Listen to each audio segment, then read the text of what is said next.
আলাইকুম ওয়া রাহমাতুল্লাহ। বিসমিল্লাহির রহমানির রহিম। ইসলামিক ইউনিক গল্পের পক্ষ থেকে আমি আছি মোহাম্মদ নূর গনি। প্রিয় দর্শক, আজকে আমরা শুনব কিভাবে এক বাদশাহ বন্দির হত্যার আদেশ বাতিল করে দিলেন। কবি শেখ সাদি রহমতুল্লাহি আলাই তিনি বলেন, একদিন এক বাদশাহকে বলতে শুনলাম যে সে তার এক বন্দীকে হত্যা করতে নির্দেশ দিয়েছেন। তখন বন্দী লোকটি নিরাশ হয়ে বাদশাহকে অকথ্য ভাষায় গালমন্দ করতে লাগল। কথিত আছে, যে ব্যক্তি জীবনের মায়া ত্যাগ করে সে ব্যক্তি যা কিছু তার মনে থাকে তা প্রকাশ করতে থাকে।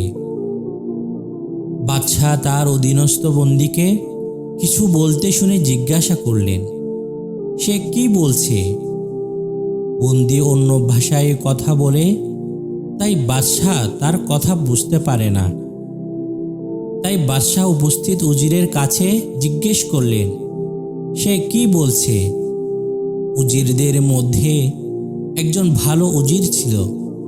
সে বাদশাহর কাছে ব্যাখ্যা করে বলল যে, হে মহান বাদশাহ, বন্দী আপনাকে বলছে, ওয়াল কাযিমিন আল গায়জা ওয়াল আফিন আনিন নাস, অর্থাৎ ক্রোধ দমনকারী এবং মানুষের অপরাধ ক্ষমাকারীকে আল্লাহ তাআলা খুবই ভালোবাসেন।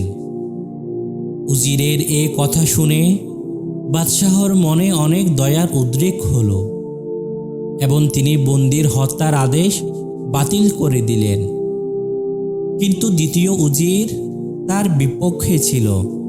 সে বলল, আমাদের সহকর্মীদের মধ্যে কখনো কারো পক্ষেই বাদশাহর সমীপে সত্য কথা বলা ছাড়া মিথ্যা কথা বলা কখনোই উচিত নয়। এ বন্দী বাদশাহকে অকথ্য ভাষায় গালি দিয়েছে। বাদশাহ উজিরের কোনো কথাই কান দিলেন না। চেহারা অন্যদিকে ঘুরিয়ে তিনি বললেন, সে যা বলছে তা মিথ্যা বলেছে, কিন্তু আমার অধিকতর পছন্দ হয়েছে। তুমি যে সত্য বলেছ তার চেয়েও বেশি, কেননা তার কথার উদ্দেশ্য ছিল সৎ এবং তোমার কথার উদ্দেশ্য ছিল অসৎ এবং পাপযুক্ত। তখন বাদশাহ বললেন, জ্ঞানী লোকেরা উপদেশ দিতেন, সৎ উদ্দেশ্যের জন্য মিথ্যা কথা বলা যায়, আর অসত্যের জন্য সত্য কথাও ভালো নয়। প্রিয় দর্শক, এই গল্পের মাধ্যমে আমরা এটি শিক্ষা পেলাম, সৎ উদ্দেশ্যের জন্য মিথ্যা কথা বলা জায়েজ আছে, কিন্তু অসত্যের জন্য সত্য কথা বলাও ঠিক নয়।